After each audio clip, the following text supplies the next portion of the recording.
Now, in this second part of the video on formatting your manuscript, we are going to be doing some other things to the body part of your manuscript in Google Docs. Now, clicking on the book, now you can see we have already formatted the chapter titles and all of that. Now, sometimes you want to have that, not sometimes, most times you have a subheading. Most times you have a subheading. So now let us assume this is a related books. Let us assume this is a subheading. So you want to format the subheading, then you click. Do you understand? Sometimes you can use bold. Sometimes I use bold. Sometimes I use H3. Is that okay? Sometimes I use bold or H3 for the subheadings in under the subtitle under a particular sub chapters under chapter titles. You understand that? So related books, and you can. That's the way you arrange your. You can see this. You understand that we have already done the line spacing. Now I always try as much as possible to use two sentences per paragraph. Two sentences per paragraph. So that's always the way I always arrange it. Let us assume, because I don't always like to use long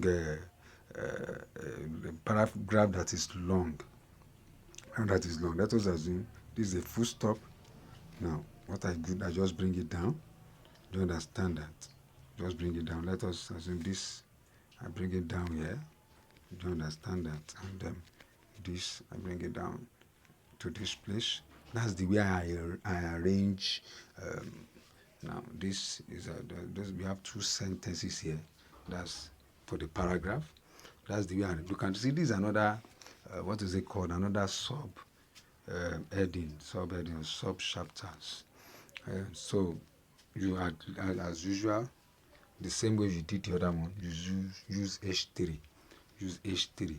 So, and I always allow some space between the last paragraph and the subheading. So look at that. That is the way you arrange the body part of each chapter. Now there is something you need to. How do you insert image? How do you insert image? Let us assume I want to insert image here. I want to insert image. I want to centralize it. If I want to centralize it, I'll just click here. Do you understand that? Now, if you want to insert image, you click the plus sign. You can see it on top here. You click the plus sign. You can see plus sign. Now, you click on image. You click on image. Now, photos from camera. I want to click on I want to assume the image is on your phone. So what do you need to do? You just click on this. Do you understand? You can see the image is inserted. That's how to insert an image. That's how to insert into your document. That's how to insert an image into your document. Now, let us assume you want to insert a link. For example, a link, because sometimes your book can contain a link. Visit my website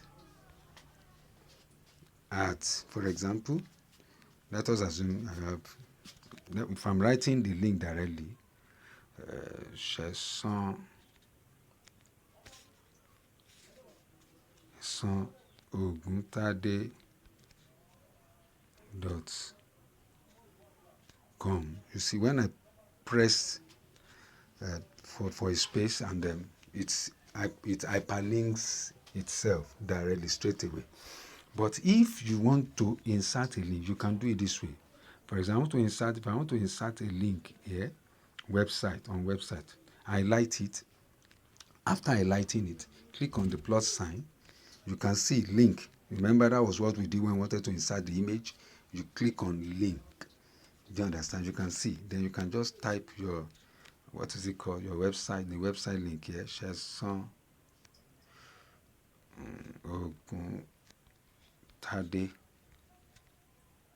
Do you understand that? So you have been able to insert a link. So that is what you do when you want to insert a link, when you want to insert an image.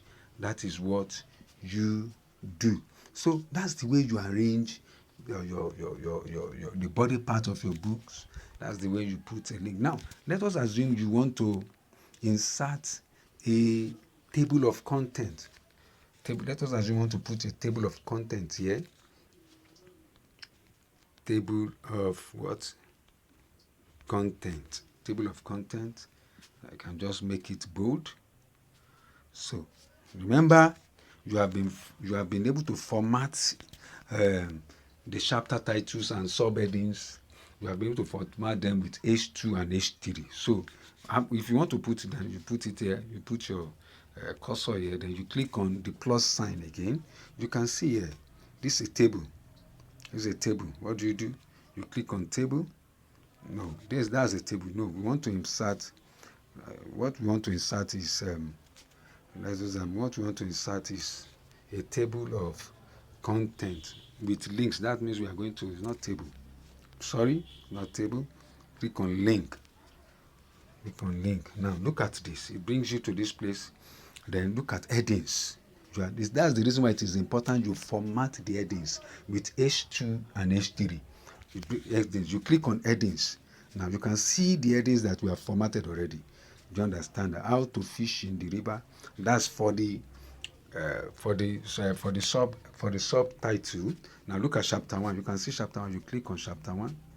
When you click on chapter 1, you can see it's there. So, Adibin, let me do a chapter 2, for example, and I'm still going to come back to that. Let me do a chapter. Let us assume this is chapter 2, colon, my manuscript. As a chapter 2, you see what you do, the normal thing. You do the normal thing. The normal thing, centralize it.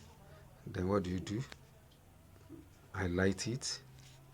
Then click on this. Give it a subheading, an H2 tag. As H2 tag now. Let me come back to this place, because in a table of content, what you have, you want the what is it called? The link to the various chapters that where they start from. This is an ebook. So you click on this, you click on link again, click on headings. Now you can see we can find it chapter 2. Chapter 2. What do we have? Chapter 2. Now, what this means is that when you click on this, you always go straight to where the chapter 1, where chapter 1 starts. When you click on chapter 2, you always go straight to where chapter 2 starts. That's the way an ebook is formatted, especially the table of content. You don't even need to write, what is it called?